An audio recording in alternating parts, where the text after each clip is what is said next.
Hello friend, Jagdamb Jagdamb.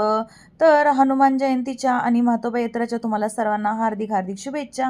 तर आज आहे म्हातोबा देवाची यात्रा आणि आम्ही सकाळी लवकर उठून गेलतो म्हातोबा देवाला पाया पडण्यासाठी, का तर नंतरनी खूप गर्दी होते. मग गर्दी नव्हती तोपर्यंत आम्ही जाऊन पाया वगैरे पडून नारळ ते फोडून आलो.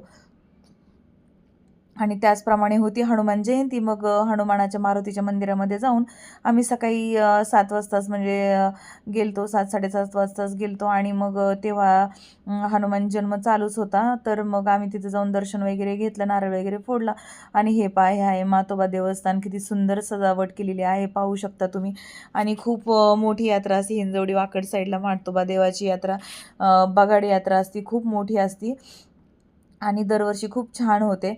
आणि हे अशा प्रकारे सजावट केली ती फुलांची वगैरे, खूप सुंदर अशी सजावट केली ती, पाहण्यासारखी होती. आणि यात्रा ही दुसऱ्या दिवशी भरली जाते, बगाडच्या दुसऱ्या दिवशी भरली जाते यात्रा ती.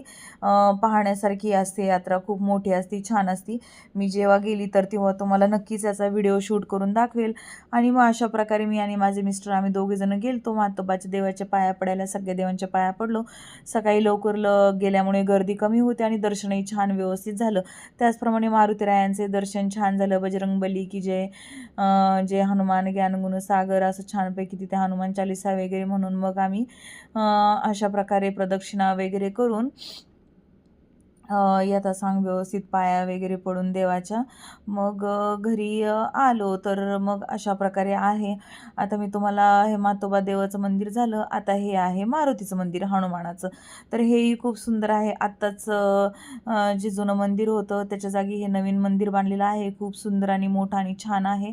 आणि खूप गर्दी होती इथे हनुमानाच्या मंदिरामध्ये, मस्तपैकी छान वातावरण होतं आणि खूप छान म्हणजे ते पिपाणी वगैरे असतात ना, आणि ते असं वाजत होतं आणि इतकं सुंदर फील होत होतं. सकाळच्या त्या वातावरणामध्ये खूप छान ब्लेसिंग असं वाटत होतं. खूप छान फील येत होतं सगळीकडे, असं आनंदमयी वातावरण होतं. आणि चैत्र शुद्ध नवरात्री, चैत्र शुद्ध पौर्णिमा असती, त्याला वातावरणच खरंच खूप छान असतं. आणि हे अशा प्रकारे त्याच्यानंतर आम्ही आलतो नाश्ता करायला, का तर म्हटलं आता असे घरी जाऊन नाश्ता वगैरे करण्यापेक्षा आता इथेच करावं. आणि हो, मी आज त्यासाठी पुरणपोळीचा नैवेद्यही बनवलेला आहे. तर तो कसा बनवला याचाही व्हिडिओ मी तुम्हाला म्हणजे स्वयंपाकाचं मेनू हे नाही, रेसिपी नाही, पण मी तुम्हाला कसा बनवला ते नक्कीच दाखवेल. साजूक तुपातली पुरणपोळी आणि कटाची आमटी खूप सुंदर बनवलेली आहे, त्याचा व्हिडिओ नक्की पहा. आणि हे अशा प्रकारे मी घेतला होता बनमस्का आणि मिस्टर दिघींनी घेतले होते पोहे. मला इथला बनमस्का खूप आवडतो म्हणून मी तो खाल्ला. कसा वाटला व्हिडिओ नक्की मला सांगा. धन्यवाद.